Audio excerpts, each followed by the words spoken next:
Wah.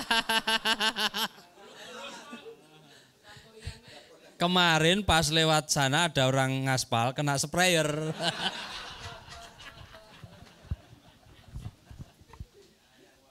Saya kena, sorry. Cek sound. Oke. Saya beruban itu mulai SD Bapak Ibu. SMA itu sudah putih rambut saya. Full. Jangan. Besok-besok lah. Kalau sudah siap.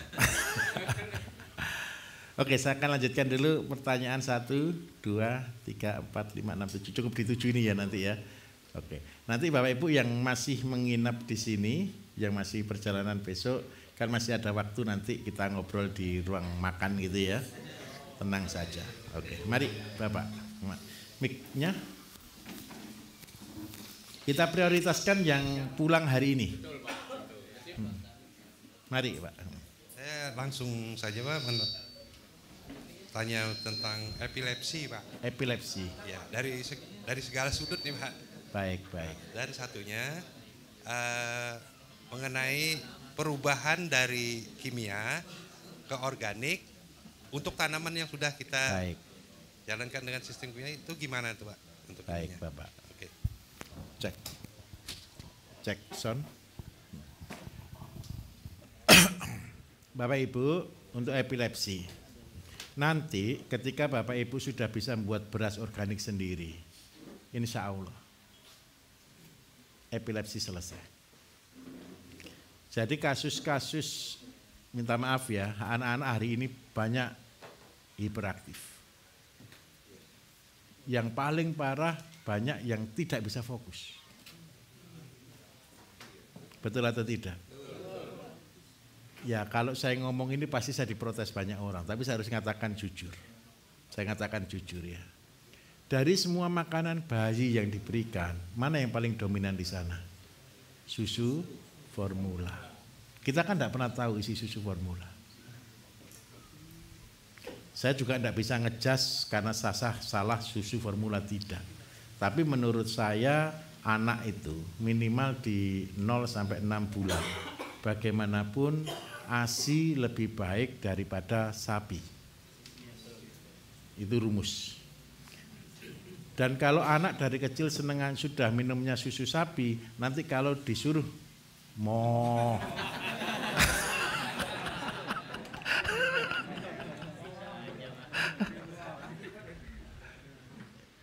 ngobati nomor pertama adalah vitamin B. Saya minta maaf Bapak Ibu. Ya kalau sudah tahu ini jangan sakit hati dengan siapapun. Kita sudah terlanjur soalnya. Beras, itu makanan orang Indonesia atau bukan? Ya ada orang protes, dulu orang Indonesia itu tidak makan beras katanya, karena beras berasal dari India. Tapi menurut saya, nenek moyang kita dari dulu makan beras, yang setahu saya. Terus yang kedua, beras zaman dulu dengan zaman sekarang beda atau tidak? Bapak Ibu sampai hari ini di tempat kita tidak, minta maaf ya, kalau Bapak Ibu tidak biasa kerja keras, di sini kan kerja, bukan kerja keras tapi full. Harusnya jarem, tahu jarem? Pegel-pegel semua. Yang membuat Bapak Ibu ringan karena berasnya. Bapak Ibu ini angkatan ini, Bapak Ibu yang khusus seminggu ini, semua kita sediakan yang full organik, daging semua punya kita sendiri. Tujuannya supaya apa? Kita demonstrasikan. Kalau Bapak Ibu nanti di rumah dan menerapkan pola ini, seperti Bapak Ibu alami di sini itu yang akan Bapak Ibu lakukan di rumah. Jadi nomor 1 beras. Saya ada beberapa testimoni Bapak Ibu. Ada pasien saya yang sudah epilepsi bertahun-tahun, sudah punya, dia jadi istri, sudah punya jadi ibu, sudah punya anak juga. Dulu dia tergantung dengan obat kimia, terus dia ganti dengan obat kami. Kalau herbal kami namanya BSM-2 untuk kasus epilepsi, autis dan sebagainya. Tetapi ketika dia sudah tanam padi dengan cara kita, dengan cara BSM, 1 tahun dia makan beras itu. Kemarin dia pamitan dengan saya, Pak Bayu sekarang saya sudah tidak beli produknya lagi. Kenapa Pak? Istri saya gara-gara makan beras sendiri. Berasnya sendiri, sudah tidak usah minum obat lagi. Betapa saya berbahagia Bapak Ibu. Kenapa? Visi saya tercapai. Jadi kenapa Bapak Ibu nanti di dalam beras? Karena di dalam beras itu minta maaf. Sekarang beras itu jadi kambing hitam loh Bapak Ibu. Coba baik-baik. Orang kalau sudah kena diabetes apa peraturan nomor 1? Nasi yang disalahkan kan. Padahal nomor 1 gula dulu yang disalahkan. Tapi kalau gula disalahkan Bapak Ibu, sebenarnya gula itu fruktose. Fruktose itu gula yang berasal dari tumbuhan. Sebenarnya itu aman. Kalau petaninya benar. Petani tebu itu Bapak Ibu mulai 10 tahun lalu itu gunakan pupuknya itu bukan pupuk urea, TSP, KCL, bukan, ZA, bukan. Yang digunakan tetes Bapak Ibu, Amina, limbah dari pabrik pengolahan, bukan pengolahan pupuk, pengolahan penyedap rasa, fitsin. Itu yang dipakai pupuk tebu. Sehingga apa? Ya tanahnya sekeras jalan cor. Terus yang kedua, tebunya tidak mengandung unsur P. Sehingga supaya dia bisa menjadi kristal, ya minta maaf, dipupuk pada waktu proses. Jadi SP, kalau Bapak Ibu kenal TSP, itu diberikannya pada waktu kapan? Pada tunggiling. Lah terus habis gitu kita kepengen anak-anak kita sehat, saudara-saudara kita sehat, mungkin atau tidak Bapak Ibu? Tidak mungkin. Karena itu ketika Bapak Ibu ada yang di pabrik gula, tolong beri contoh yang benar, buat pupuk yang benar, supaya apa? Pabrik gula tetap hidup. Ada jutaan petani di belakangnya, supaya tetap selamat. Percayalah, walaupun gula itu membahayakan, kita waktu kecil kalau kurang gula, ya enggak bisa mikir Bapak Ibu. Betul enggak kira-kira? Hipoglikemi. Kalau hipoglikemi sering banyak pingsan, enggak punya tenaga. Nah karena itu saya minta tolong. Nasi dan gula yuk kita selamatkan. Nasi itu dulu bagus, dulu. Tapi kalau tanah kita sudah terlalu banyak menggunakan pupuk kimia, sehingga apa? Nutrisi di dalam tanah habis. Terus yang dimakan ini cuma ampas. Ampas ada apanya? Saya minta maaf, yang usia di atas 60 tahun. Mana 60 tahun ke atas? Bapak ya, Ibu ya. Bu ingat enggak ketika dulu masih SMP, SMA makan nasi pada waktu itu beda enggak dengan nasi sekarang Bu? Sudah lupa enggak, tapi pasti ingat lah rasanya, betul kan? Nah terus yang kedua, ketika masak pagi, sore masih bisa dimakan atau tidak Bu? Jangankan sore Pak, besok lu masih bisa, betul atau tidak? Kalau beras-beras yang biasanya hari ini, kuning kan? Yang disalahkan magicomnya kan? Saya minta maaf. Saya kalau masak nasi Bu, dengan ya minta maaf ya, beras saya beras khusus ya. Beras khusus itu beras sendiri gitu loh. 3 hari Bapak Ibu. Masak hari ini enggak habis, besok saya makan. Kalau Bapak Ibu nanti cek sungguhan, tapi ikuti SOP loh ya. Nanti jangan enggak ikuti SOP, nanti komplain sama saya ya repot saya. Jangan asal ngomong organik pokoknya, ya. Jadi beras kita yang kita olah jadi nasi, taruh di atas piring, tutup supaya debu dan binatang tidak masuk aja. Biarkan 2-3 hari, tidak akan basi. Itu bukan piringnya yang sakti. Kan ada dulu piring sakti anti basi kan gitu kan. Bukan piringnya, bukan, karena kualitas beras. Jadi saya minta maaf untuk ngobati penyakit saraf. Penyakit saraf itu bukan hanya epilepsi. epilepsi, tremor, stroke, dan sakit-sakit saraf yang lainnya, obatnya itu kan sebenarnya cuma satu, obat neuro itu vitamin B kompleks. Vitamin B kompleks itu sudah ada di dalam padi. Secara logika, ayo kita nalar sama-sama. Orang Indonesia itu harusnya tidak ada yang kena asam urat. Vitamin B kompleksnya makanannya padi kok. Karena itu yang dirusak pertama kali, padi.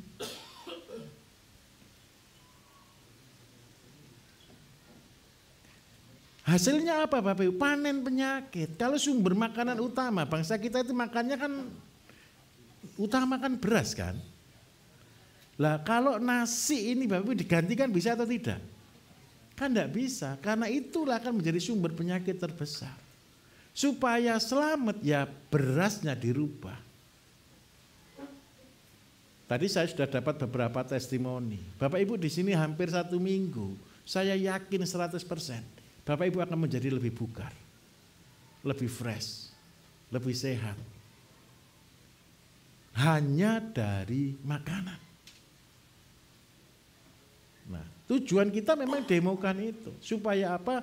Bapak Ibu nanti di rumahnya masing-masing tolong dilanjutkan budaya ini. Kita tidak ada dusta di antara kita Bapak Ibu. Bapak Ibu tahu keseharian saya, tahu kegiatan saya. Kalau Bapak Ibu tahu kegiatan saya, capek enggak kira-kira?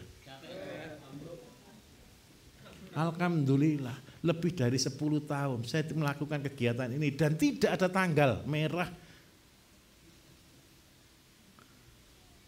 Itu anugerah bagi saya Bapak Ibu. Diberi sehat itu bersyukur sekali. Yang saya konsumsi apa? Saya tidak pernah minum jamu saya loh Bapak Ibu, percayalah. Saya pabrik jamu tidak pernah minum jamu. Yang saya jaga cuman makan sehat. Karena apa? Your food is your medicine. Terus yang kedua untuk kasus epilepsi, ini resepnya Pak. Sangket, leng-lengan, meniran, kemangi, pegagan. Ambil akar, batang, daun semuanya, dijemur, dirajang jadi kering. Cara jemur minta maaf, buat ovennya seperti di belakangnya dapur. Jemur itu Bapak Ibu bukan kering. Kalau Bapak Ibu jemur daun, kering itu warnanya jadi apa? Coklat, itu tidak lulus. Kalau membuat herbal, kering itu seandainya sangket warnanya hijau, daunnya keluar tetap hijau tapi kering. Kalau tidak bisa membuat itu, taruh di ruangan ber-AC. Tahu AC Bapak Ibu? AC itu oven terbaik. Jadi pengering terbaik itu adalah AC. Jadi caranya taruh di kamarnya pakai AC 24 jam dia sudah kering. Keringnya daunnya tetap hijau tidak berubah warna.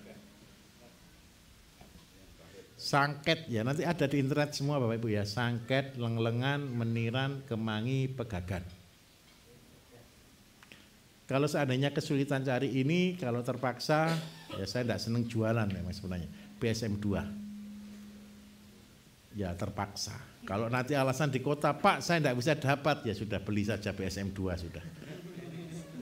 Tapi saya sudah tahu situ bahannya ini gitu. Supaya saya tidak disalahkan. Terus yang kedua, orang yang cenderung epilepsi, autis, itu kebiasaannya Bapak Ibu, ini saya kasih itu ya, saya kasih rekomendasi. Lampu tidak boleh warna putih. Karena itu memangsa saraf untuk bekerja kuat. Tahu bedanya lampu LED dengan lampu dulu Bapak Ibu? LED ini mengejar terang, betul enggak? Tapi silonya minta ampun tidak? Silo. Ganti boleh LED tapi yang warna kuning. Kan ada toh yang kuning kan? Ada. Yang ini depan ini kan warnanya kuning semua yang di kolam itu. Terus yang ketiga, makanan. Untuk kasus epilepsi selain vitamin B1 ada makanan penunjang lainnya, kacang-kacangan. Sangat bagus. Saya tunjukkan jeleknya kalau pakai obat kimia. Obat kimia Bapak Ibu semua obat saraf itu merusak tulang. Lebih dari 20 tahun orang konsumsi obat kimia apalagi sampai disuntik, saya jamin 100% giginya rontok.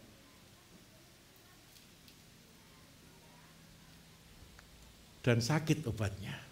Karena itu malah jadi penyakit aneh-aneh. Saya minta tolong makan beras yang sehat, makan kacang-kacangan, jamunya ini. Sangket, leng-lengan, meniran, kemangi, pegagan. Ini direbus kayak buat teh biasa. Ini sudah luar biasa. Kalau seandainya mau praktis, minum BSM 2. Terus yang kedua, tadi Bapak sampaikan kalau dari tanah kimia ke organik butuh berapa lama? Langsung bisa. Tapi jangan pernah nyebut organik. Karena organik itu sertifikat Bapak Ibu. Paham maksud saya ya? Bapak Ibu, pupuk ini tanah nih, full kimia. Sudah banyak residu di dalamnya. Bapak Ibu tidak usah pakai pupuk saya, tidak usah pakai pupuk horti, tidak usah pakai pupuk urea. Bapak Ibu cuma gunakan pembenah tanah saja. Tanaman pasti bagus. Pertama. Tapi saya katakan ini bohong. Kenapa saya katakan bohong? Bapak Ibu nanti bisa katakan, oh pembenah tanah saya bagus, oh pupuk saya bagus. Tidak, ini masih makan sisa residu kimia. Setelah ini bersih Bapak Ibu paling 1 kali, 2 kali tanamannya akan turun kalau tidak dipupuk.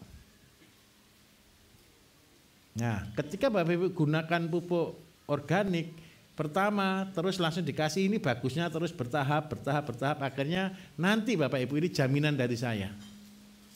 Setelah 7 bulan sampai 8 bulan, tanahnya Bapak Ibu akan sudah hidup kembali. Bukan 3 tahun sebenarnya, asalkan sesuai SOP. Ini buktinya gitu ya, ketika tanah-tanah kami yang biasa, kemudian kita gunakan cara kita. Panen pertama biasa, panen kedua jadi lebih bagus, panen ketiga lebih bagus. Kalau sudah panen sayur yang keempat sudah ngeri. Semua sudah over. Sudah nonton di YouTube kami Bapak Ibu? Yang baru, yang kubis kemarin ya. Bisa besar. Itu padahal bukan jenis Nova. Kalau Nova beratnya 3 sampai 5 kilo bisa. Itu jenis biasa, bukan jenis Nova. Itu yang harusnya beratnya cuma 1,5 atau 2 kilo. Itu bisa tembus 3 kilo. Itu sebagai sombong saya saja, sombong-sombongan gitu ya. Organik lebih bagus daripada kimia. Kan selama ini orang selalu dicekoi kata-kata organik kalah dengan kimia kan. Itu kebohongan. Organik lebih bagus daripada kimia. Oke, bisa diterima Bapak? Baik. Kalau produk Pak minta tolong. Kalau mau beli BSM 2. Tapi kalau lebih bagus buat sendiri. Karena visi saya mandiri kesehatan. Jadi tenang saja Bapak Ibu. Biarpun saya punya pabrik herbal, saya juga menjual herbal. Herbal adalah kata-kata terakhir saya. Saya tunjukkan dulu bahannya, setelah Bapak Ibu bosen buat, enggak apa-apa beli. Tapi kalau Bapak Ibu kepingin buat, saya bahagia. Ratusan ribu pasien saya sebenarnya sembuh bukan dari herbal saya. Ratusan ribu pasien saya itu sembuh karena buat sendiri. Oke, mari lanjut ke depan sedikit, 1 baris di depannya. Oke, enggak ada, oke maju ke depan, oke Bapak. Ini saya heran nih, angkatan ini luar biasa, tidak ada yang ngantuk ini jam segini. Salam manis. Mari Pak. Ya mari. Sebentar Pak. Sudah nyala?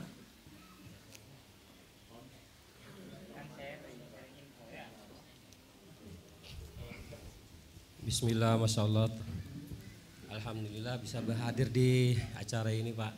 Kami dari Buton, nama Umar, biasa dipanggil Omeng. Untuk pemanfaatan luahan kelapa, pemanfaatan kelapa yang kita bicarakan di Sorry, Pak. Ulang Pak, gimana Pak? Pemanfaatan apa?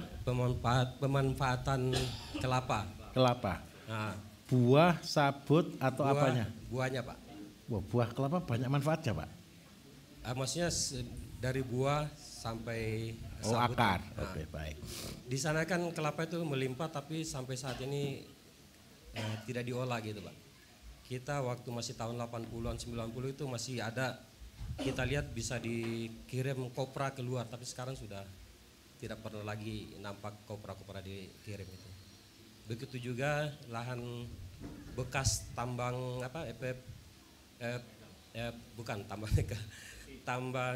batu merah itu lahannya bisa dimanfaatin buat apa gitu Pak. Baik. Di situ lahan air lancar, hanya lahannya banyak yang sudah bolong-bolong. Baik. Lubang-lubang berarti Pak ya? Iya, lubang-lubang. Dalamnya berapa meter Pak? Kalau di lokasi kita itu kan, lokasi saya di atas, ke jurang itu sekitar ada 10 meter, ada yang 15. Di bawah itu ada yang tanam sawah juga sih. Betul, baik. Hanya di atasnya itu kebanyakan tanah tidak subur. Baik. Ya itu yang digunakan batu bata itu. Itu aja Pak, terima kasih banyak. Baik. Kalau kelapa Bapak Ibu, kelapa untuk apa manfaatnya kira-kira? Sebenarnya banyak sekali.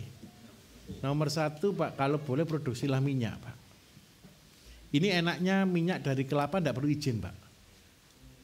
Kalau minyak dari sawit izinnya rumit Pak. Ngolah sawit jadi minyak itu tidak mudah. Kalau Bapak ada kelapa tidak perlu izin bisa buat minyak kelapa Pak. Saran saya Bapak buat minyak kelapa. Pengawetannya terakhir Bapak berikan pandan. Paling aman pandan. Jadi kan resiko begini Bapak Ibu. Tengik ya, tahu tengik ya. Untuk mengatasi tengik itu salah satunya dikasih daun-daun yang bisa menyerap itu adalah salah satunya daun pandan. Terus yang kedua, jadi seandainya Bapak mau terintegrasi gara-gara masalahnya adalah kelapa murah. Minta maaf, di sana kelapa berapa satu biji Pak? Kalau di petani sekitar 2.000-3.000. Wow, sudah mahal berarti. Itu di petani, di pohon? Di atas?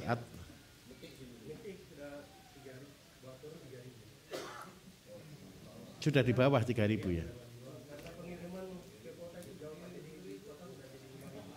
Oh sudah mahal Pak, berarti sedikit kelapa di sana.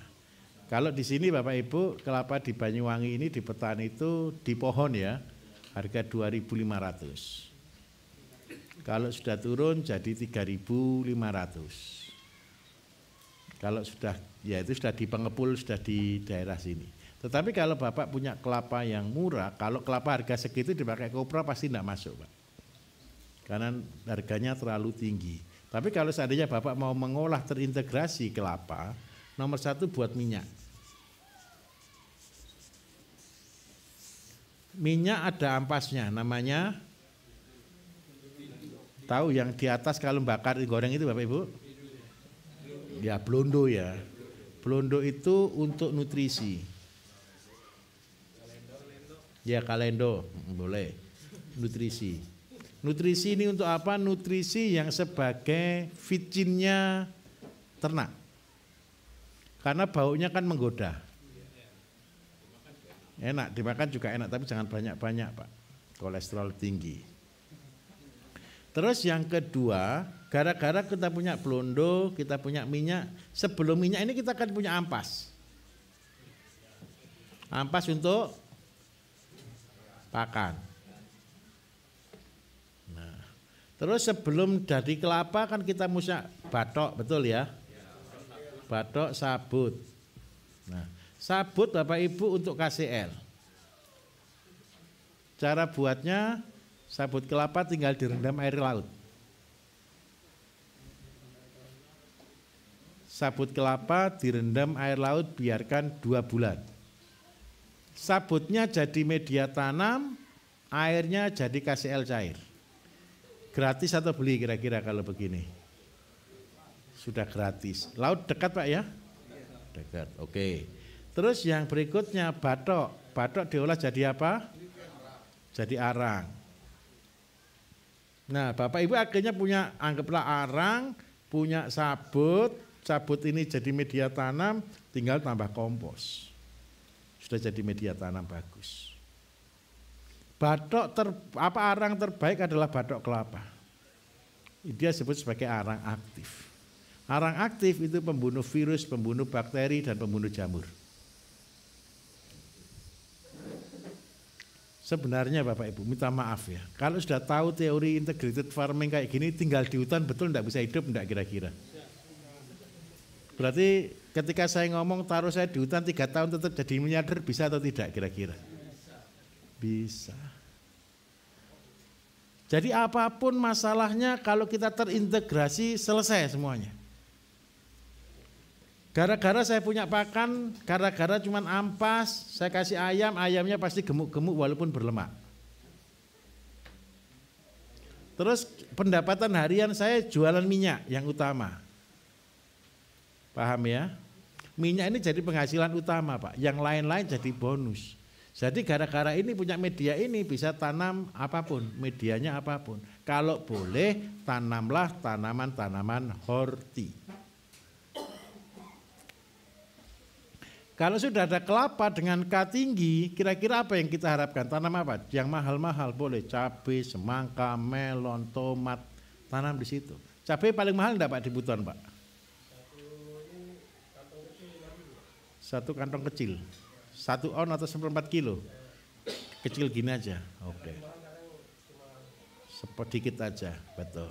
Nah, saya minta tolong. Apa yang menjadi kebutuhan orang luar Jawa Bapak Ibu senangnya kan makan cabai minta ampun. Nah saya minta tolong tanamlah yang pasti laku. Kalau saya ada batok kelapa saya lebih senang tanam cabai. Awet tanamannya, hijaunya awet. Dan hijaunya hijau gelap. Dan yang paling keren pedesnya 2 kali lipat.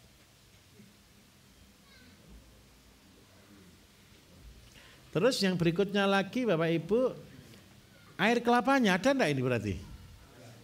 Diolah jadi apa? Nata de coco ya kalau ada yang beli boleh. Kalau enggak ada yang beli buat nutrisi. Bapak ada ikan laut di sana banyak rucah ikan laut murah? Tampung sebanyak-banyaknya. Itu zat pengawet terbagus. Sudah kalau Bapak begini punya kebun percobaan, punya pabrik pupuk 2 minimal tanpa modal. Yang pertama buat KCl cair, yang kedua nutrisi. Tinggal buat kompos. Sudah bahagia sudah. Dan percayalah Bapak Ibu kalau buat seperti ini, sampah lebih mahal daripada kelapanya. Betul atau tidak kira-kira? Bisa dipahami Pak? Untuk batu bata begini. Batu bata Bapak Ibu itu kendala. Batu bata itu ngambil tanah atas atau tanah bawah? Batu bata itu mintanya tanah topsoil Bapak Ibu, tanah bagus. Kalau tanah tidak bagus tidak bisa dibuat batu bata. Nah, jadi kalau dibuat batu bata berarti tanah suburnya habis atau tidak? Tinggal tanah tandus. Kalau sudah tanah tandus dipakai untuk apa enaknya kira-kira? Pakai kolam saja Pak. Anggap aja itu buat kolam di dalam semen. Karena sudah tidak ada apa-apa di dalam tanahnya. Tetap ada sih walaupun minim sekali. Berarti kalau Bapak buat kolam dari bekas batu bata, besok dikasih tahu orang-orang. Kalau buat batu bata dibuat ukuran ya. Biar rapi gitu loh. Minta maaf Bapak Ibu. Daerah-daerah saya kan beli tanah kan di gunung-gunung. Untuk bangun, saya juga buat batu bata. Jadi tanah itu yang harus saya ambil daripada cuma saya pakai untuk nimbun, saya lebih baik saya bakar. Karena apa? Saya juga butuh batu bata untuk membangun. Jadi Bapak Ibu juga harus belajar buat batu bata. Bukan begitu. Kalau di kota enak beli, betul kan? Tinggal telepon. Tapi kalau di gunung ongkosnya itu mahal Pak. Betul atau tidak kira-kira? Jadi buatlah batu bata yang bagus. Ukurannya terserah kita. Ukuran saya tebel biasanya Satu tebelnya itu 6 cm, 5 cm itu batu bata kami. Apa? Semua bata organik.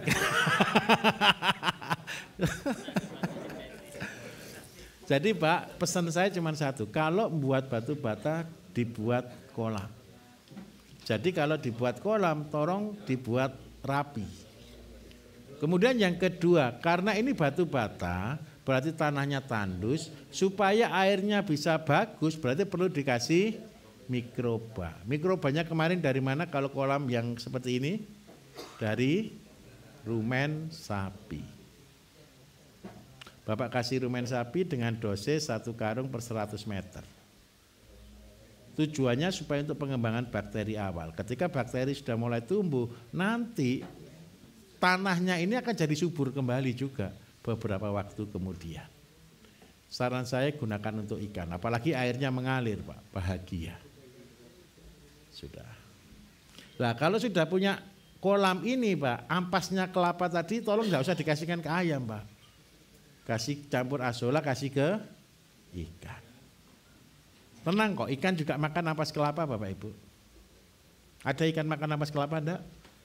Ada. Dan ikannya pasti gurih karena ikan air kelapa itu rasanya gurih. Nah, sekarang Bapak Ibu coba ya sampai di sini dulu saya tanya. Jadi kalau kita kepingin ternak kita rasa apa, bisa enggak kita sudah mulai men-settingnya? Nah, loh iya loh. Coba bayangkan, kepiting yang makan kelapa itu mahalnya minta ampun loh. Tahu kan ada kan kepiting yang makan kelapa kan? Kenari kan? Lah, itu karena dia makan kelapa, rasanya berbeda dengan kepiting biasa. Satu piring 800.000 sampai 1 juta dibeli orang Bapak Ibu. Yang keren lagi satu, mau beli tuh antri. Oh iya. Saya kalau pas ke Surabaya ketika kita pengen beli makan gini, saya kadang-kadang konyol juga, rela nunggu 2 jam. Cuman gara-gara kepengen makan kepiting. Satu piring, 1 onnya 100.000. 8 on 800.000. Padahal bumbunya cuma bawang putih saja. 1 kilo 1 juta. Gini loh petani tidak kaya itu kan aneh ya Pak Ibu.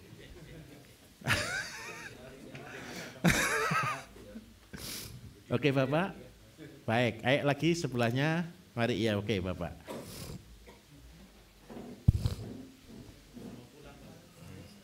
Assalamualaikum warahmatullahi wabarakatuh. Waalaikumsalam warahmatullahi wabarakatuh. Saya mau tanya itu Pak, yang program 234.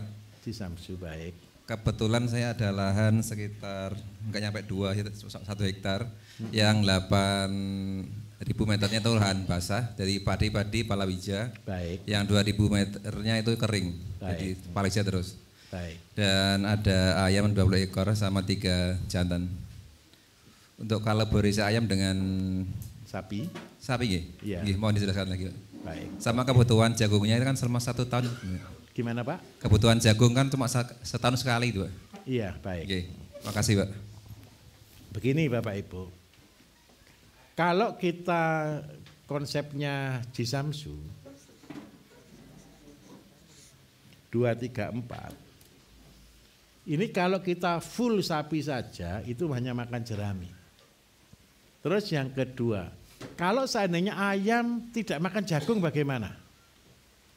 Ayam makan padi mau enggak kira-kira? Bahagia dia. Jeleknya satu, saya tunjukkan jeleknya. Kalau makan padi, ayam itu dagingnya kualitasnya luar biasa. Kering, kalau digoreng kriuk, rasanya empuk, cuman satu saja kelemahannya, enggak bisa bongsor. Kalau kepengen bongsor berarti dikasih apa? Kalau kemarin kan di sini kan asola yang jenis lemna, betul kan? Carikan yang jenis asola biasa mata lele. Yang agak besar itu. Karena itu lemaknya lebih tinggi daripada yang lemna. Logikanya sekarang saya cek logika Bapak Ibu. Dedak, bukan bedak ya, padi ya. padi Bapak Ibu. Ini kan ada namanya apa? Kulitnya skam ya. Terus ini ada padinya, kemudian diantaranya ada dedaknya.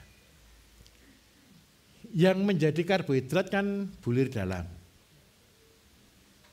Bekatulnya kan cuma sedikit sekali. Seratnya tinggi atau enggak di sini? Dari kulit gabahnya, kulit sekamnya, betul ya? Yang kurang dari padi ini lemaknya. Untuk menambah lemak, tambahkan jenis azola yang besar. Perbandingannya Bapak kalau mau bagus sekali 1:1 atau 1:2 bolehlah. Kalau seandainya padinya harga 7.000 boleh? 7.000 kalau dibagi 3 kan berarti kan jadinya kan 1:1 kan 3. Berarti harga per kilo berapa? Anggaplah sekitar 2.500 lah, enggak masalah gitu ya, oke ya. Kalau harga 2.500, ingat baik-baik, untuk mencapai 1 kilo butuh berapa kilo? Berarti dikalikan harganya. Kalau 10.000 Bapak Ibu, seandainya DOC-nya kan sudah gratis Pak ya. DOC-nya sudah gratis. Terus yang kedua, jualnya harga anggap aja 35 sampai 40 deh. 35.000. Berarti 25.000 akan menjadi profit. Yang menjadi problem Bapak Ibu kalau harga pakannya ini adalah 7.000. Seandainya saya kasih makan gabah padi aja Pak, 7.000 dikalikan 4 ketemu 28.000. Kalau enggak beli bibit masih untung 7.000, tapi kalau beli bibit selesai.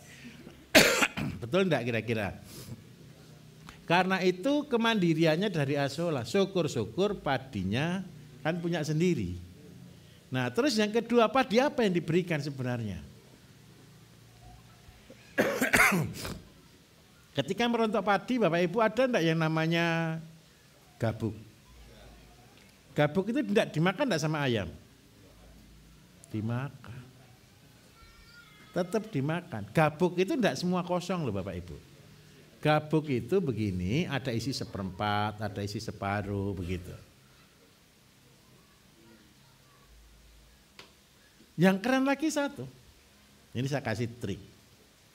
Setelah padi dipanen, istirahatkan 2 minggu saja. Keluar namanya singgang. Tahu keluar singgang? Tunas baru keluar enggak? Kalau mau mempergemuk sapi paling cepat makanannya adalah singgang. Kemudian pada waktu singgang ada bijinya enggak? Biji itu paling disenangi oleh ayam.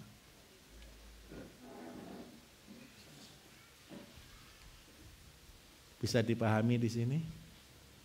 Nah, kalau integrasinya berarti sapi 2 hektar 3 kali panen 4 ekor sapi. Sapinya Bapak Ibu kalau 4, ayamnya berapa?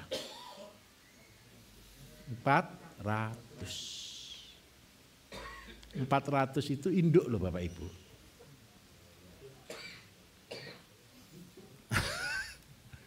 Kalau ayamnya 400 induk, anaknya berapa? Enggak lah. 400 itu 1 bulan kan kali 5. 2.000. Enggak usah dijual padi, dijual ayam untuk mana kira-kira? Itu namanya hilirisasi.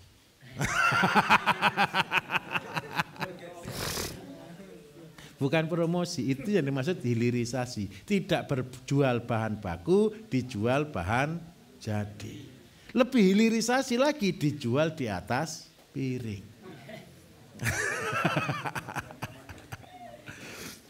Bisa dipahami Pak? Jadi resikonya satu, kalau Bapak sudah punya induk 4.000, setiap bulan 2.000, resikonya satu, Bapak tidak jual gabah. Tapi jual ayam. Tapi tenang saja Bapak Ibu, jual ayam 2.000 itu bahagia loh Bapak Ibu. 80 juta. Dan saya yakin jual gabah enggak mungkin dapat segitu. Ada kan yang tanya gitu loh. Ini intermezzo, bukan intermezzo Bapak Ibu, ini fair. Saya jawabnya sambil bergurau.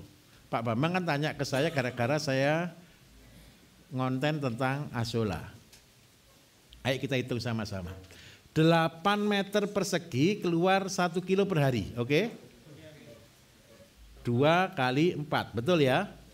Seandainya Pak Bambang kan tanya, Pak, untung mana tanam Azolla sama tanam padi? Ini kan pertanyaan yang wajib saya jawab kan? Ayo kita hitung saja kan. 1 hektar Bapak Ibu dibagi 8 ketemu berapa? 1.002. Kalau seandainya setiap hari 1 kilo berarti 1 hektar ketemu berapa ton? 1,2 ton. Seandainya Bapak Ibu jual Azolla harga 1.000 murah atau mahal? Murah kan? Orang beli pakan ayam harga 1.000 murah atau tidak? Murah kan? Kalau ini dikalikan 1.000 kan tambah 0,3 toh Bapak Ibu. Satu harinya berapa 1 hektar? 1.200.000. Kalau kali umurnya padi kali 120 ketemu berapa? 144 ini juta. Betul atau tidak? Pertanyaannya kan satu, siapa yang mau beli? Loh, tenang bro, tenang. Saya jelaskan. Kalau konsep Intan Sari dijalankan, ada orang yang pelihara ayam, betul kan? Ada yang menetaskan, betul kan? Ada yang produksi pakan, betul kan? Enak mana harga 3.000 atau harga 1.000? Percayalah yang dicari harga 1.000. Berbahagialah kalau kita yang punya sawah yang tanam Azolla. Berarti siapa yang beli? Petani bebek, petani endok, petani ayam. Petani kambing, sapi perah keren, lemaknya bagus. Tapi minta maaf, jangan semua sawah ditanami Azolla. Bahaya.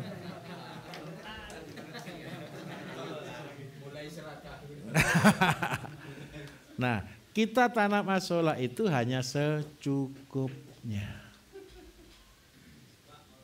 Mari. Iya. Gimana Pak? Makan itik. Boleh juga Pak. Kalau Bapak mau integrasi, ada padi, ada ayam, ada sapi, ada itik. Itik di sini tugasnya jadi apa? Ayo kita tanya dulu sebentar. Hamanya padi yang paling kecil apa? Yang paling mengganggu ketika kita baru tanam? Keong itu menjengkelkan Pak. Baru ditanam itu dimakan. Betul atau betul? Kita bersihkan keong susah atau tidak? Susah kan? Siapa yang paling telaten bersihkan keong? Ya sudah, taruh bebek di dalam sawah. Berapa banyak? Per hektar 40 ekor. Jangan lebih, hancur padinya. Terus bebek ini di sawah sampai kapan? Begini ceritanya. Terus yang kedua Bapak Ibu, masalah di dalam padi berikutnya itu apa setelah padi tumbuh? Nyabuti rumput kan? Nyabuti rumput itu bayar kan? Terus yang kedua, ada enggak kutu di pohon padi pada waktu kecil? Ulat, kutu, tungo, banyak enggak? Kita apakan? Semprot kan? Ada cara paling gampang. Begitu tanaman padi umur 14 hari, bebek masukkan lagi. Tugasnya satu, kamu saya tugaskan bersihkan rumput, bersihkan keong, bersihkan ulat, bersihkan serangga yang ada di tanaman babi, yang ada di tanaman padi.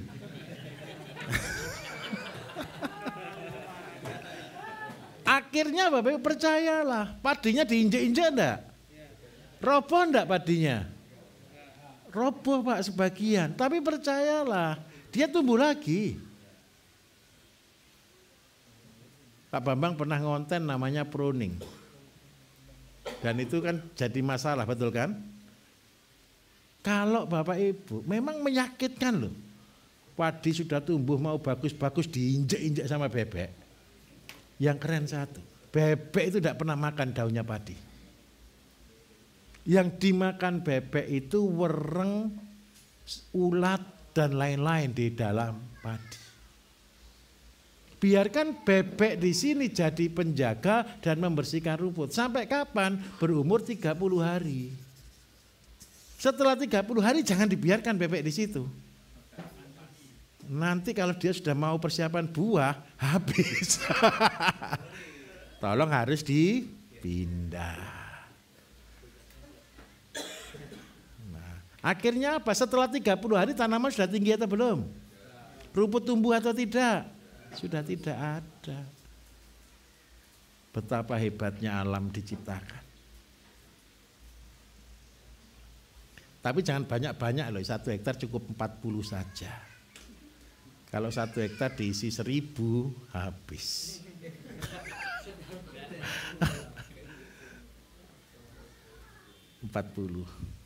Jadi Bapak Ibu saya punya bebek, itu tugasnya sebenarnya ngerawat padi.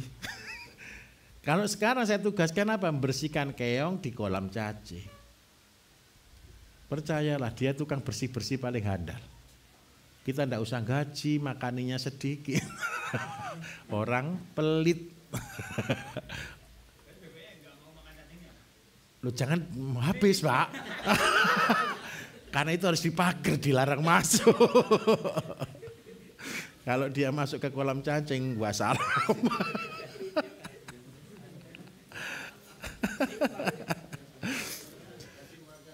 Iya bahagia dia, kita menderita. Nanti kalau sudah selesai kita pindah lagi. Jadi tugas bebek Bapak Ibu sebagai tukang bersih-bersih. Dan percayalah ada satu kelebihannya. Tetangga-tetangga kemarin kena wereng Bapak Ibu. Wereng itu terbang atau enggak toh? Kalau ada bebek di situ dimakan atau tidak? Dimakan. Terus kalau malam saya kasih lampu Bapak Ibu. Tujuannya apa? Biar serangganya enggak nyerang ke padi, masuk ke lampu, kalau jatuh ke lampu dimakan.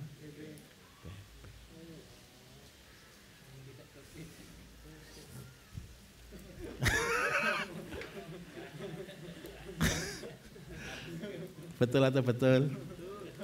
Pekerjaan saya setiap malam memperhatikan Bapak Ibu. Loh, besok Pak, kalau sudah panen gabahnya, jangan gabahnya terlalu bagus Pak. Ngarit padi itu ada rontok enggak? Pasti atau tidak? Daripada nanti tumbuh lagi, kasihkan bebek. Setelah panen bersih-bersih lagi. Karena itu orang angon bebek itu setelah panen, yang punya bebek enggak usah kasih makan. Karena percayalah walaupun yang manen itu kombi, tetap ada yang kececer. Gimana? Lebih banyak, betul. Kalau yang panen orang itu kan dipanen gini, itu aja jatuh atau tidak sebagian. Bapak Ibu ambili atau tidak? Kan tidak mungkin kan, apalagi campur air. Dan ketika bebek dimasukkan, tidak usah disuruh Bapak Ibu, dipilih sampai bersih. Ada orang marah juga, saya tidak mau kalau nanam padi bekasnya bebek nanti gatal. Ya tolong buatkan obat gatal. Obat gatal apa obatnya? Lengkuas sama, enggak lah, lengkuas sama kasih aja minyak gosok, minyak kelapa atau apa. Kalau kena PKK ya sudah kasih lengkuas, itu sudah selesai. Jadi minta maaf, kita sedang berada di sosial budaya yang berbeda-beda kulturnya. Jadi tapi percayalah, nenek moyang kita pelihara bebek ketika ada panen, mereka gilir. Bebeknya enggak usah ngasih makan, bertelur. Bonusnya yang punya sawah kadang-kadang juga banyak bebek yang bertelur di sawah juga ada. Betul ya Pak ya? Ketinggalan gitu loh. Jadi Bapak boleh konsep seperti ini, mudah atau susah.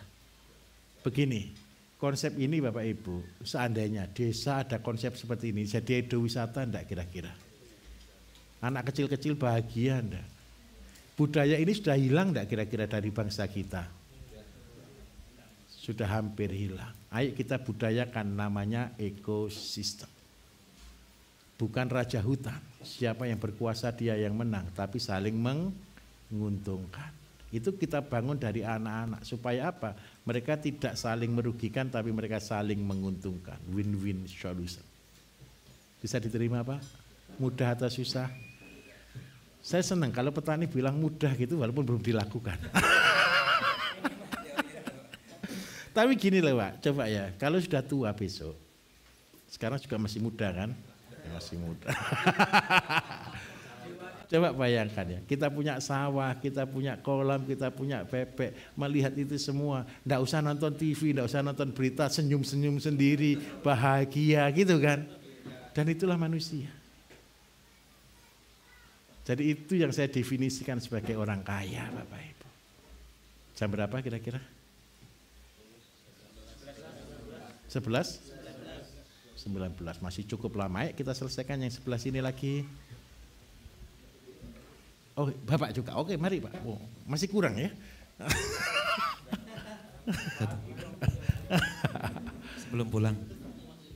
Baik, bismillahirrahmanirrahim. Assalamualaikum warahmatullahi wabarakatuh. Waalaikumsalam warahmatullahi wabarakatuh. Ini tandanya tidak ada kata cukup sebetulnya untuk menuntut ilmu.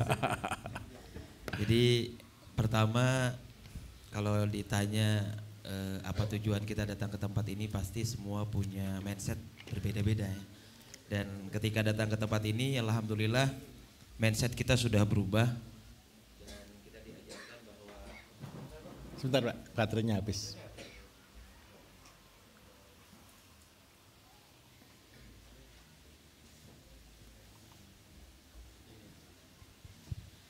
Baik, sekali lagi pasti masing-masing punya niat dan mindset berbeda-beda. Ada niatnya diutus oleh perusahaan, ada niatnya diutus oleh keluarga, ada niatnya pribadi dan lain sebagainya. Dan alhamdulillah di pelatihan ini mindset kita sudah berubah.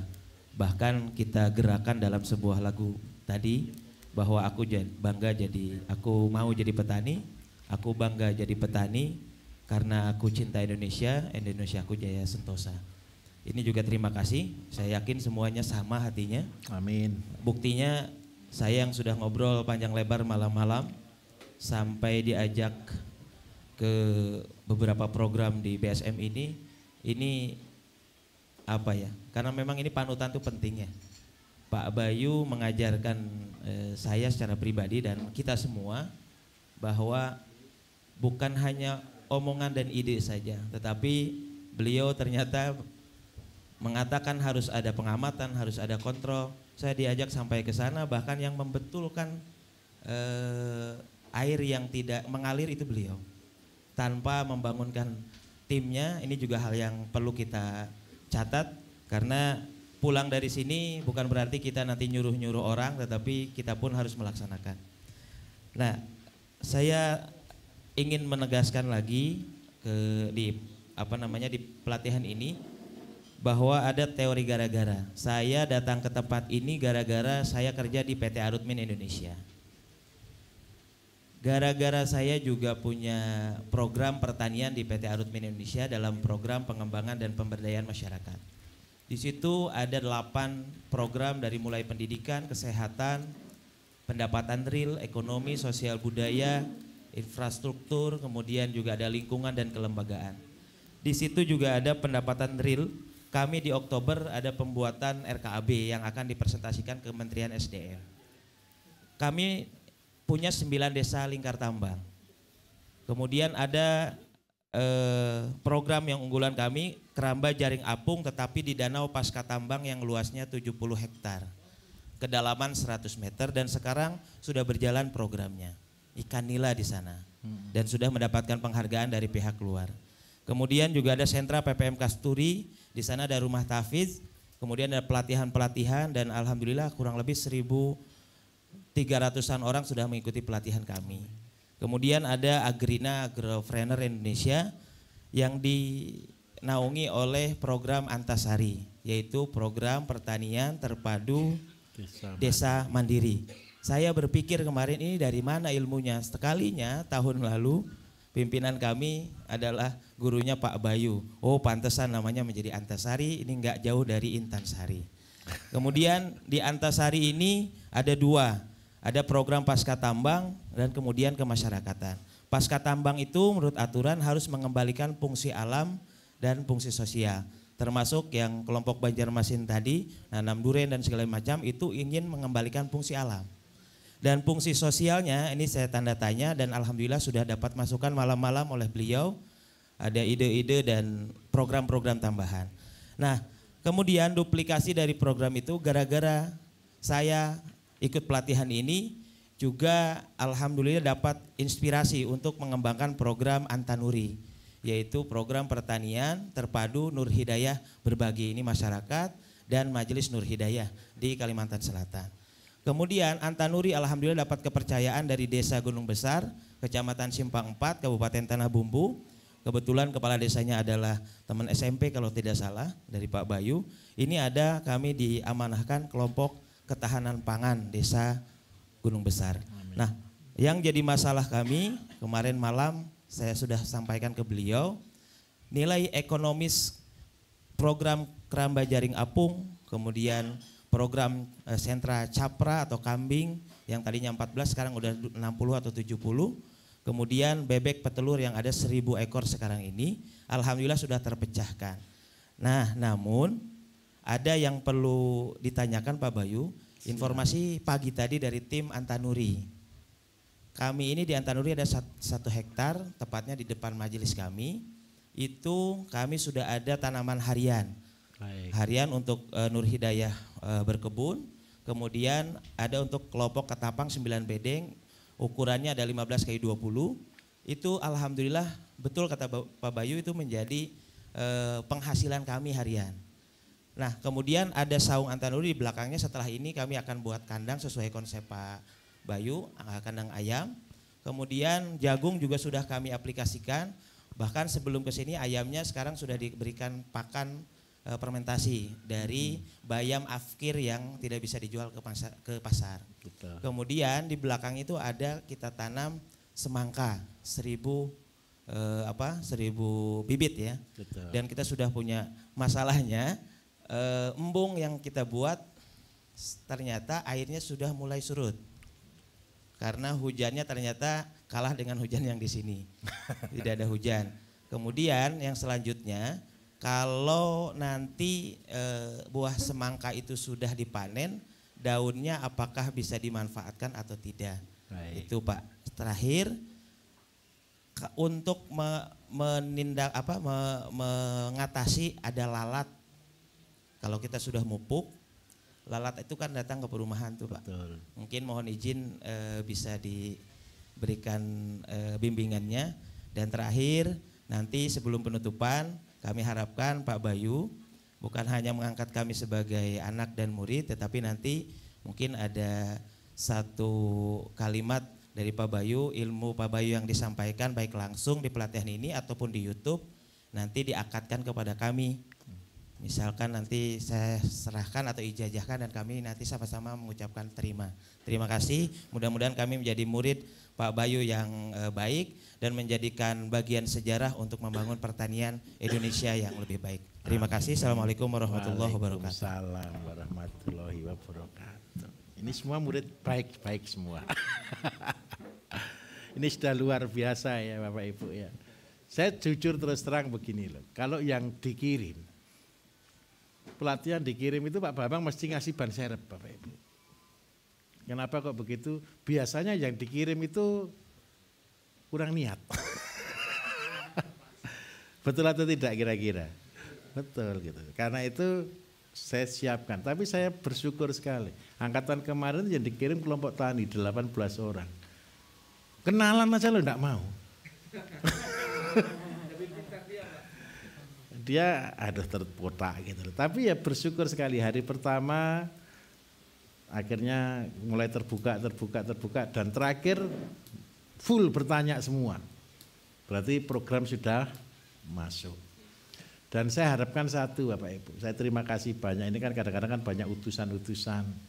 Dan saya luar biasanya bangga gitu, kan saya sering ngajar di pemerintahan.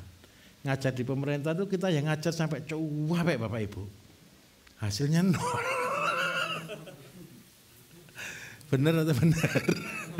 Atau bapak-bapak pelakunya?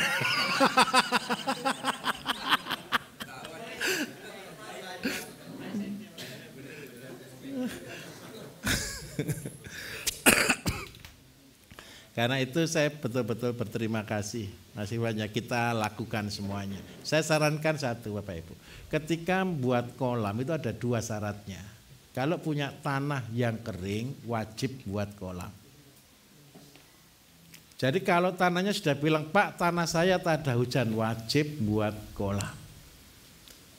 Yang kedua, kalau tanahnya banjir juga wajib buat kolam.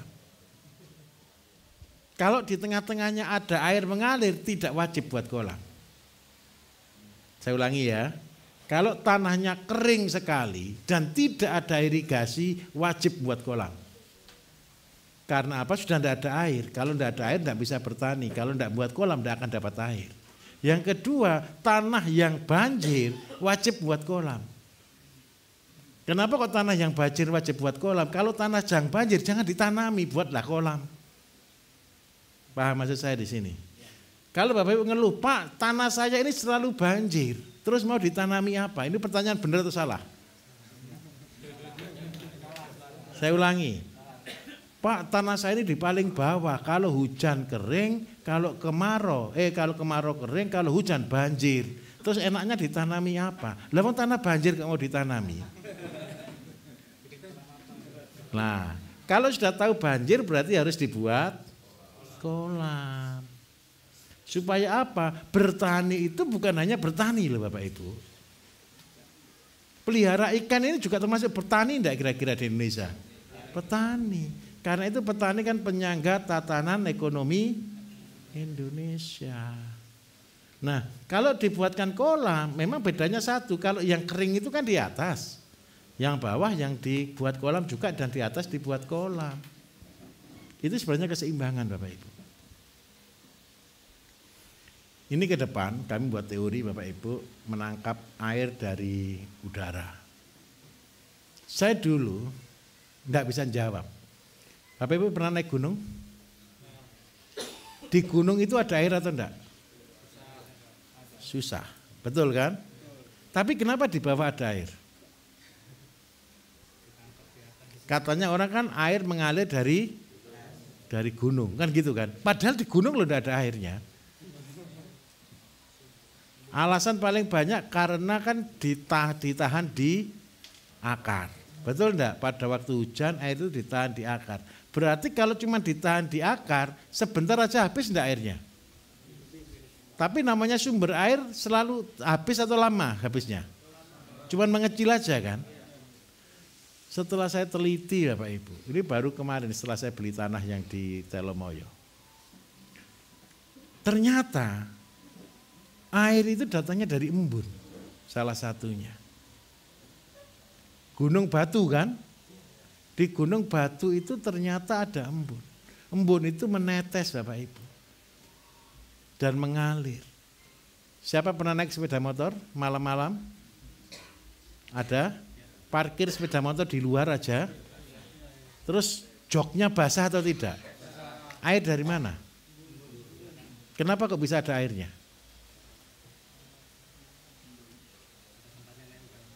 Bukan. Jok ya, ini jok, tahu jok sepeda ya. Ada jok, terus habis gitu jalan kan juga lebar, betul kan? Jalannya basah atau tidak? Jalannya kan tidak basah kan? Tapi kenapa kok joknya yang basah?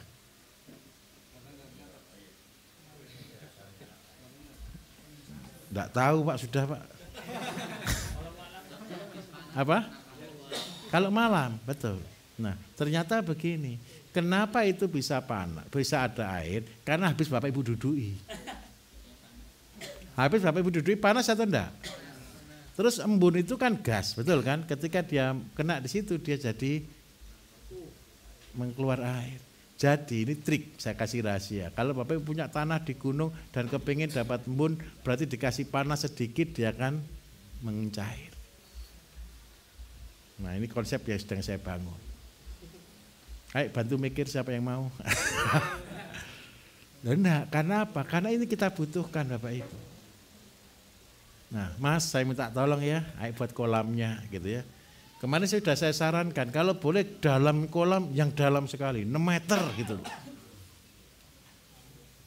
Supaya apa Bapak Ibu? Supaya enggak habis-habis. Kalau 6 meter aman. Nanti saya akan kunjungi Pak kalau sudah jadi ya. Terima kasih banyak ini salam ke Pak Cip, salam ke teman-teman perusahaan. Sudah dilakukan programnya, itu bahagia kita. Dan luar biasa Bapak Ibu saya kemarin sudah lihat kunjungan dari gubernur sudah datang. Tinggal tunggu kunjungan dari presiden gitu kan. Nanti terakhir kunjungan saya. Saya dompleng. Luar biasa Mas, terima kasih. Nanti saya akan jawab gitu ya. Saya akan berikan ilmu saya akan ikhlaskan. Tidak harus sedikit itu sudah ikhlas sebenarnya. Ada lagi pertanyaannya sudah clear? Semangka, oh ya daunnya untuk apa kira-kira? Bapak tahu daun semangka enggak? Kalau basah tebal atau tipis? Kalau kering? Iya ada bulu-bulunya. Kalau kering? Ringan atau berat? Ada isinya enggak? Enggak ada. Nah, untuk apa kira-kira? Untuk kompos. Bagusnya untuk kompos apa? Ayo kita nilai sama-sama. Coba bayangkan, semangka buahnya berat atau tidak? Fungsinya daun itu kayak pompa Bapak Ibu. Pohonnya semangka itu cuma untuk saluran saja. Daun semua ditimbang sama semangkanya berat mana? Berarti daunnya ada isinya apa? Tidak ada isinya. Tapi percayalah, karena semangka berarti banyak mengandung unsur K. Jadi kalau pupuk yang banyak mengandung K. Indonesia ini tidak tahu ya, kok itu dinamai semangka gitu loh. Semangka, nah sudah. Kandungannya paling besar berarti unsur. Kita jadi orang bodoh. Loh iya loh, kok jeruk loh. Padahal bahasa Inggrisnya orange. Kenapa kok dikatakan jeruk? Jangan. Coba lagi. K tertinggi itu di mana? Dari seluruh tanaman. Air kelapa kan? Kenapa kok dikasih nama kelapa?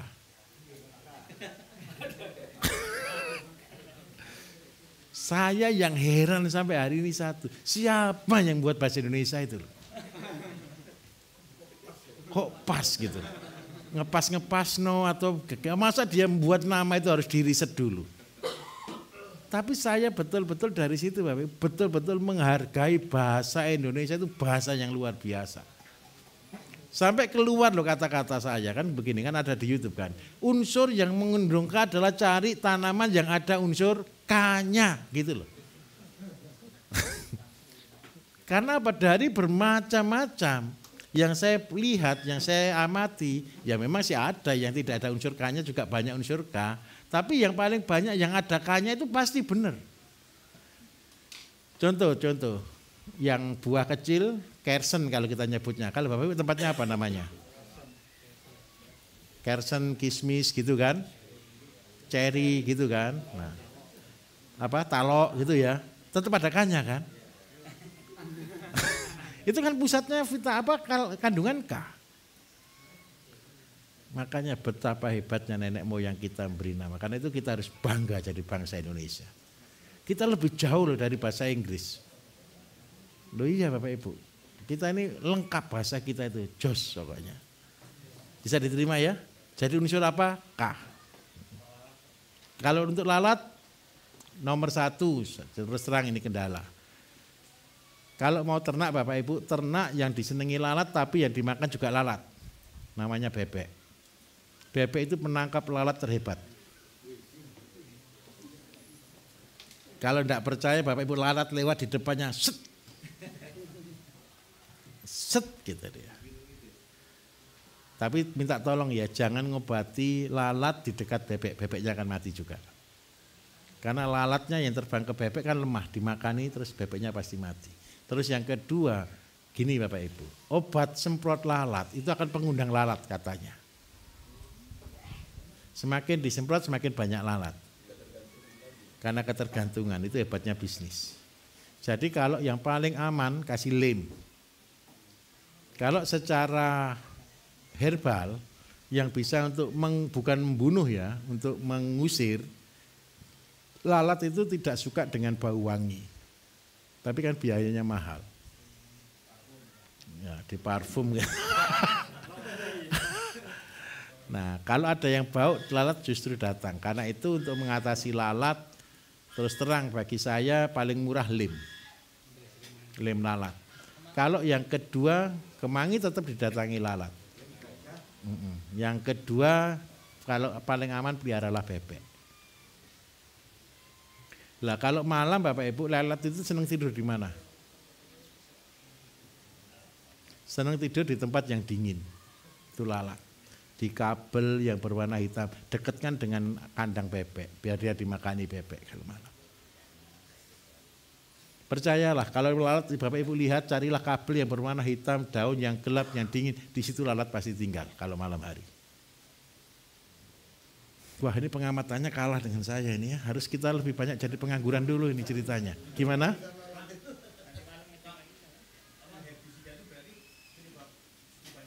Oh iya, herbisida itu pupuk terbaik untuk rumput, Pak. Saya ulangi ya, herbisida adalah pupuk terbaik untuk rumput. Kok melongo tuh wajahnya? Gimana? Sebentar, saya lanjutkan dulu. Kok tidak percaya tuh Bapak Ibu kalau herbisida itu pupuk terbaik untuk rumput? Saya ulangi. Begitu disemprot dengan herbisida, rumputnya mati atau tidak? Setelah mati, tumbuhnya lebih subur atau tidak? Berarti pupuknya kan dipupuk. Rumputnya kan dipupuk, betul atau tidak? Bapak Ibu kalau mau buat herbisida sendiri, sudah saya kasih tahu deh, tidak apa-apa. Siapa yang pernah buat pupuk organik, overdosis, disemprotkan ke tanaman mati? Ada enggak? Ada, betul. Caranya gampang. Air kelapa Bapak Ibu, itu kan asam. Daunnya daun nangka. Kasih gula sedikit deh. Dosis kalau untuk nutrisi kan 50 mili, betul kan? Berarti kalau untuk herbisida kasih 250 mili. Selamat jalan itu semua tanaman.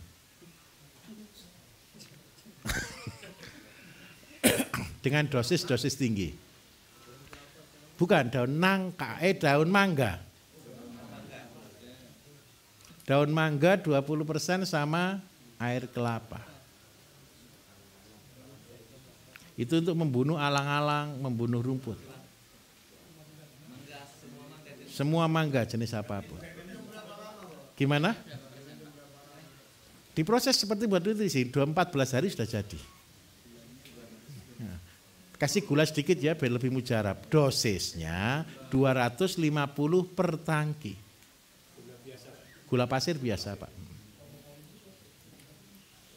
Nah, sebenarnya saya minta maaf, ini cara buat apa ini yang saya ajarkan tadi? Bukan. Ini cara buat nutrisi kan. Kalau Bapak gunakan cuma dosis 50, disemprotkan ke mangga, mangganya bagus. Tapi kalau Bapak gunakan dengan dosis 250, jadi racun yang membakar. Paham maksud saya di sini? Sudah siap-siap, boleh dibuktikan. Dan kalau yang lain bebas tanamannya, tapi untuk khusus alang-alang harus pakai daun mangga. Karena kelemahannya alang-alang itu di daun mangga. Boleh di blender, boleh dipecek, boleh dibiarkan aja. Per 15 liter air. Tapi minta maaf, ini sangat keras, jangan kena tanaman Bapak Ibu. Mati. Gimana? Oh enggak, ini enggak bunuh bakteri, ini kan baik. Kena semprot tadi, enggak mati. Ini jadi pupuk kan. Saya pernah Bapak Ibu ngomong, herbisida itu pupuk dosis tinggi, saya dimuarai banyak orang Bapak Ibu. Karena apa? Herbisida itu pupuknya rumput yang terbaik sebenarnya. Ini dosis, ini cara kerjanya orang pintar Bapak Ibu. Karena semakin disemprot dengan herbisida, semakin subur rumputnya. Herbisida paling banyak yang digunakan bahannya adalah putri malu. Putri malu. Tahu putri malu? Daunnya yang tidur itu loh. Betul kan? Putri malu itu pertumbuhannya cepat atau tidak? Tanaman perintis atau bukan? Tahu tanaman perintis? Perintis itu tanah dikritis apapun dia hidup. Bapak Ibu minta maaf, saya tunjukkan. Kalau putri malu itu penyebabnya dari bahannya. Bapak Ibu pernah enggak semprot herbisida di tanah yang belum ada putri malu? Pernah. Setelah disemprot dengan herbisida beberapa kali tumbuh enggak putri malu? Itu Bapak Ibu yang tanam putri malunya. Bukan jadi bibit, kan numpang bijinya, kan kecil sekali itu Pak. Ikut di dalamnya. Yang kedua, bayam merah duri. Tahu bayam duri? Tanahnya Bapak Ibu pertama ada bayam duri tidak? Setelah disemprot dengan herbisida berkali-kali muncul tidak bayam duri? Muncul. Siapa yang tanam? Itu dari herbisida. Sudah saya bukakan ini, nanti dimarahi lagi sama pabrik herbisida saya. Biar enggak apa-apa. Jadi herbisida itu yang buatnya kimia sih Bapak Ibu. Tapi kalau kita kan buatnya secara organik. Kalau mau mandi, kalau mau hebat, ya daun mangga, putri malu sama bayam duri. Di-mix jadi satu. Itu jadi semuanya. Kalau kurang tinggi dosisnya tambahi dosis, kan murah. Daripada beli 200, lebih baik beli 10.000. Bisa diterima, oke? Yang sebelah sini masih ada lagi? Bapak di depan ya, mari. Tenang Bapak Ibu, yang belum selesai, yang masih nginep di sini masih ada waktu bersama dengan saya. Yang mau pulang dulu silakan sebentar sini dulu Pak, oke. Mari. Satu penanya, oke siap. Mari, oke. Ini dua berarti, ini mic-nya Pak di Mas Irfan. Mic, oke di depan dulu boleh Pak ya, enggak apa-apa ya nanti Bapak ya habis ini.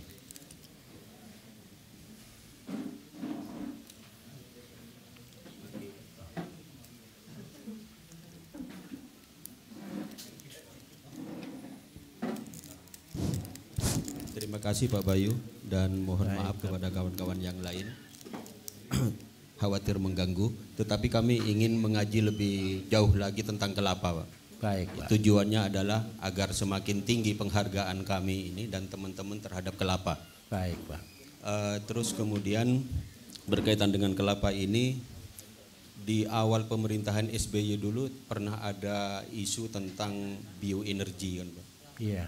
Kebetulan di kampung kami ini ada seorang pemuda yang usianya di bawah kami, mungkin masih 45 sekarang usianya. Iya. Itu dulu pernah membuat biodiesel Pak dari minyak kelapa.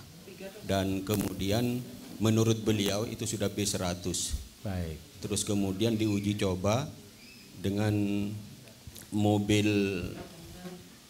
operasional DPRD jenis L300 2 armada setat dari Kodikal di Angkatan Laut, iya. Di STTAL itu berangkat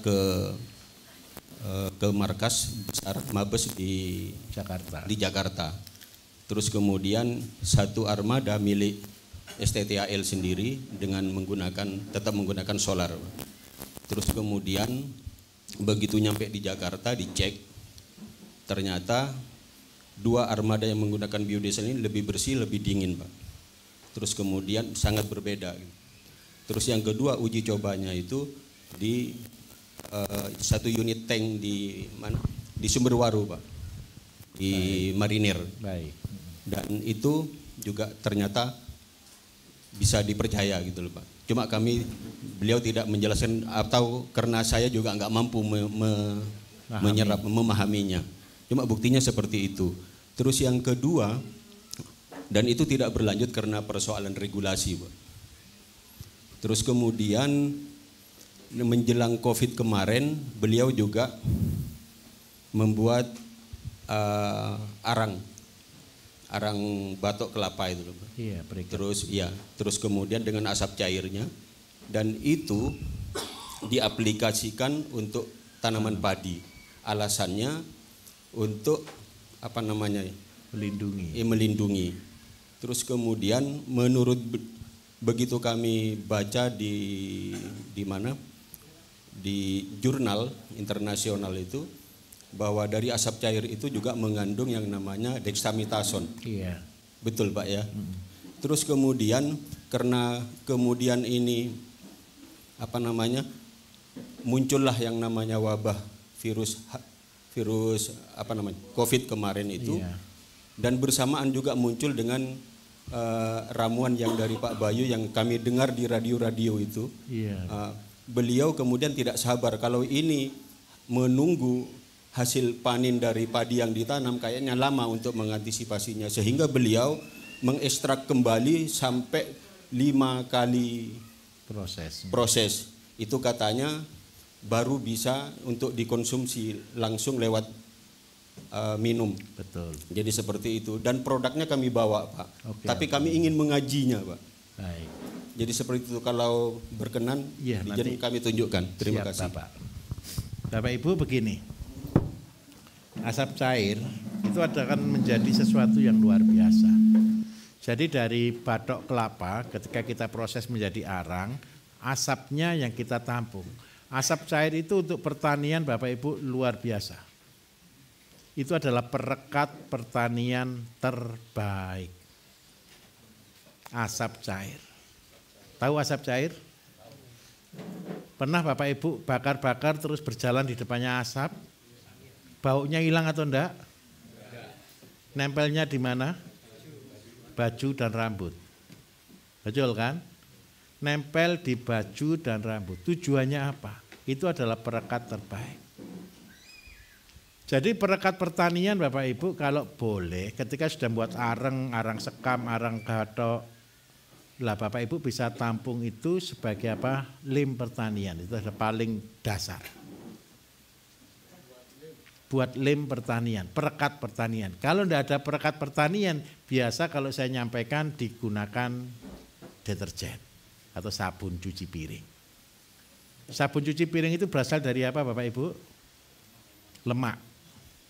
Jadi semua lemak adalah perekat untuk pertanian. Nah, karena itu kalau mau dipilih bagus mana? Bagus asap cair. Kenapa kok bagus asap cair? Asap itu disenengi enggak oleh binatang? Tidak. Bapak Ibu tahu enggak pengawetan kayu, pengawetan jagung zaman purbakala? Jagung ditaruh di atasnya apa? Perapian, betul kan? Yang diharapkan panasnya atau asapnya? Itu ada enggak bubuk di atas itu kira-kira? Enggak ada. Terus yang kedua, kayu. Kayu yang direndam kan kena bau, betul kan? Terus yang kedua adalah lagi pengawetan dengan diberi asap. Kalau di asap, Bapak Ibu, binatang mau enggak mendekat? Enggak mau. Lah sama, tanaman kalau hama kita adalah serangga yang bisa terbang, ketika berbau asap dia balik 180 derajat. Balik kanan. Jadi itu kelebihannya. Nah, ini sedikit Bapaknya tadi nyampaikan. Bapak Ibu, di sini saya mengembangkan tanaman kecombrang. Tahu kecombrang enggak? Tanaman kecombrang itu tahu ya kecombrang ya? Bunganya yang warnanya agak merah itu loh Bapak Ibu, rasanya yang asam gitu ya. Ini iya Bapak Ibu enggak makan sama sekali kecombrang di sini ya. Biasanya apa? Iya. sayur kecombrang itu rasanya asem. Kalau di Banyuwangi namanya khas, namanya ayam kesrut. Saya ngomong makanan biar jam makan soalnya habis ini. Ayam kesrut itu rasanya asem hebat. Ketika COVID Bapak Ibu saya pakai kayak apa kecombrang ini sebagai obatnya virus. Nah Bapak Ibu juga sama, yang punya bakat pilek tidak selesai-selesai, hobinya hobi batuk, pilek gitu toh. Nah itu kan butuh vitamin C dosis tinggi. Selain buah-buah yang berwarna oranye, selain cabai, yang tanaman lagi yang mengandung vitamin C dosis tinggi adalah kecombrang. Kecombrang itu banyak di hutan-hutan Bapak Ibu. Itu yang diambil ada dua, diambil bunga atau diambil umbi yang masih muda, tunas yang masih muda. Nah, nanti saya akan coba untuk asap cairnya Pak ya. Oke, biodiesel Bapak Ibu habis ini kelapa sawit akan menjadi tren. Karena apa? Seandainya Indonesia tidak bisa impor lagi bahan solar, maka Indonesia akan membuat biodiesel dari kelapa sawit. B berapa namanya? B40 ya. B40 atau B30 itu rencananya. Nah, percayalah Bapak Ibu, yang paling cocok sawit cocoknya untuk biodiesel. Bukan untuk kita. Tapi kalau kernelnya paling cocok untuk kita dan itu menjadi obat. Mas Agus selesai? Oke. Bapak nanti sabar dulu ya. Bapak Ibu nanti setelah makan saya akan ngajak jalan-jalan ke kolam Asola sama ke kolam cacing, kita akan di sana ya. Oke. Saya berharap sudah agak dingin sih.